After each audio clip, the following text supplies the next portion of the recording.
Hi students, welcome back to How to Develop Atomic Habits, Part 2. This is your host, Mrs. McCormick. Remember students, you are a collection of your most closely held habits. Your habits are who you are. Your habits become your character. If you develop positive habits, you're going to make positive, amazing things happen for yourself. You need to be ridiculously proactive about things that will pay off in 10 years. Last time we looked at make it obvious. Today we're going to look at make it attractive, make it easy, make it satisfying. So you need to make your new habits that you want to adopt attractive. Whatever your habits are, remember, I'm not making judgments on your habits. I'm just trying to help you think about how you can make habits that can make positive changes in your life, and you're going to need to brainstorm on what those habits may be. So you need to make it attractive by creating a habit your brain will enjoy. So you're kind of hacking your brain. So the first thing, and I've talked to you about this before, it's super, super important, is that you temptation bundle. You take your habit that you are trying to make part of your life and you attach something you like to it, like saving your favorite music for the new habit. So I'm using the example exercise, like let's say you're trying to develop an exercise habit. And so you save that your favorite music for the time when you're exercising. Another thing to do is consider your cultural influences. Hang around with people who are doing the thing that you want to be better at. So, for example, if you're trying to get more exercise, joining a team where people are exercising, like cross country or, pretty much any sport is going to do that. And that's at school, but there's other choices like you can do like a class at the community center. I know things are a little limited right now, but just, your friend, like you guys could go out and go for a run together, just hang out. I used to do that when I was in high school. I don't run anymore, but when I was in high school, my friend and I, we met up in the summer almost every day and we would run. And, just find somebody who wants to do the same thing you want to do. And the other thing you can do is reframe your thoughts. So, for example, I'm just going to go with running. So, running is really hard and sometimes it's really painful. You get side aches, like but if you get in shape, eventually it becomes really enjoyable. Like people who run regularly, they talk about a runner's high, like they have all these positive feelings. So, when you're trying to start a new difficult habit, it's really important that you try to put a positive spin on it and not just say, oh my gosh, it's so hard and I'm going to get a side ache and, like focus on that, but rather focus on the positives of it. Even when you're not very good at running yet, being able to spend time outdoors, as long as it's not 100 degrees, is wonderful. Being out in the sunshine, that vitamin D is really good for you. That's good for your brain too. And exercise is really good for your brain and helping you feel better and dealing with anxiety. And then if you're saving your favorite music for your run, you get to listen to your favorite music. So it's reframing your thoughts about that activity that you're going to participate in. Yeah, it's still hard, but at least you're like focusing on the positives. And then just remember that anything that you do regularly becomes routine and then it eventually becomes just second nature. You don't even think about it anymore.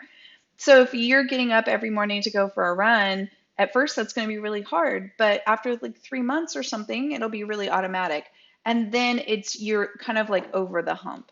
And so it just takes some time to get over the hump and it will get better. It's important that you make it easy. If the new habit you want to develop is really complicated and there's a lot of steps, chances are you're not going to do it. So you've got to break it down to the most minimal step.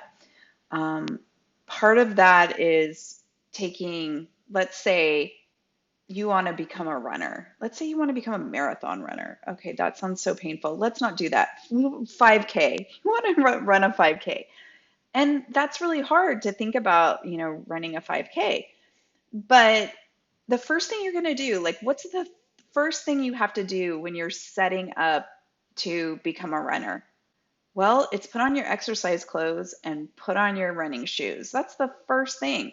So actually, like breaking it down to something that easy will make it easier in the long run. So, like every day, you say, okay, I'm gonna put on my exercise clothes at 3 o'clock, and you're not committing to running it. You're just gonna put on your exercise clothes, and chances are, if you have your exercise clothes on, you might try to go for a run. Okay, another thing you can do is that you can break your new habit up.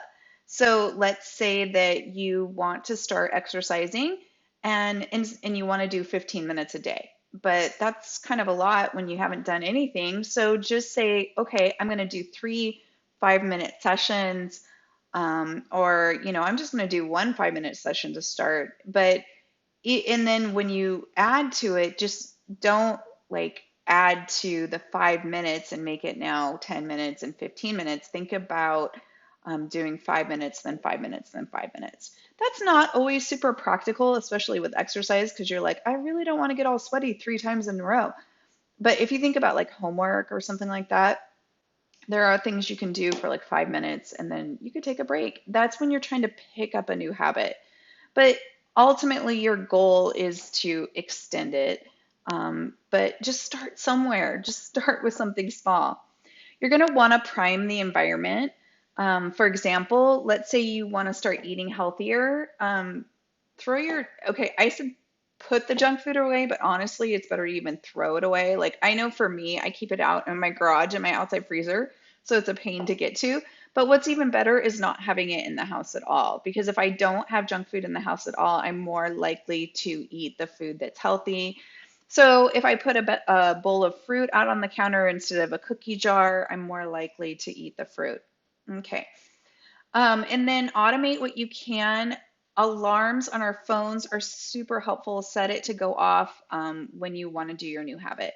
So that just makes it easier for us to stick to trying our new habit. And the last thing is planning. So look at your day and be honest with yourself. Like, when do I have time for this? And if you have time for it, write it down. At 3 o'clock, I'm going to go for a run. At 3 o'clock, I'm going to eat, a carrot. So whatever it is that you want to do, you want to be healthier, and then set your timer, your not timer, I guess it would be your alarm on your phone to go off at 3 o'clock and remind you. So automate it, make it easier. It's also really important that you make it satisfying. You're more likely to want to do the activity if it's satisfying. So, why do we eat junk food? Well, because it satisfies us right now. Now, it doesn't satisfy us in the long run. Even in, a couple hours, you might end up with like a low blood sugar, feeling all run down because you ate junk food. And then in the long term, you may end up with diabetes, heart disease, like all these other problems. So it's not satisfying. So it's very satisfying right now, but it's not satisfying in the long run. So what you have to do is you have to try to make the hard stuff more satisfying, because at the beginning, like, it's not satisfying at all unless you kind of you jig your system so that you find ways to make it more satisfying. So one thing is tracking what you're trying to do. So if you're exercising, like, have a calendar and you're marking off when you do the exercise. You're not going to do it every day, probably you're going to miss days. But when you look back at the end of the month and you go, man, I did 20 out of 30 days. Look at that. Before I was doing 0 and then I decided to track it. And now I'm doing 20 out of 30 days. Or let's say it's like, homework. I got my homework done 20 out of 30 days. Look at me. Bam. I got this. Okay. It makes you feel really good if you can look back. So that's one of the reasons psychologists recommend journaling, is because when you journal, you're able to look back at what you've accomplished. Keeping a planner, you look back at what you accomplished, you're like, bam, I did that. And you feel really good about yourself. Another thing you can do is have an accountability partner, like somebody who's, that you really trust. It can be your mom, your dad, whoever you really trust, and say, hey, this is something I really want to do. And I know if you ask me about it, I'm probably going to be annoyed, but I still want you to ask me about it. I still want you to say, hey, did you do your homework today? Or hey, did you go for your run today? Whatever it is. And you tell that person, I'm not going to be mad at you. I just want your help because I really, really want to do this. Please help me meet my goal. And if it's somebody you really care about that cares about you, they'll probably help you out. I think kids are just a bundle of possibilities. Honestly, there's nothing you can't do. And if you put your mind to it through little habits, you can make great things happen. But if you're looking at like long-term life goals for maybe like a career, you should, I don't even know if it really matters. Honestly, I think you guys can do anything you put your mind to. But this is just an example. So let's say no one in your family is over 5'4". Guys, girls, everybody's over 5'4", but you really love basketball and you want to play for the NBA. Well, chances are you're not going to be that tall and you're probably not going to play for the NBA. Nothing wrong with playing basketball. You can definitely, try to get as good at it as you can, but you do need to be a little realistic about your long-term goals and possibilities for that. So, another thing I think is really important is being comfortable with boredom. And you need to work at a challenging level, not too easy.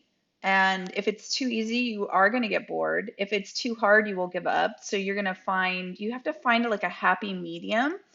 And then I didn't put this in here, but I also think you really need to be comfortable being bored. I think a lot of people these days, with their constant access to entertainment, are really uncomfortable with boredom. They can't sit still for 2 minutes. It's really important to learn to sit still for 2 minutes. I'm going to bring it back up again. Start meditating, and you'll learn how to be bored. But let's go back to this.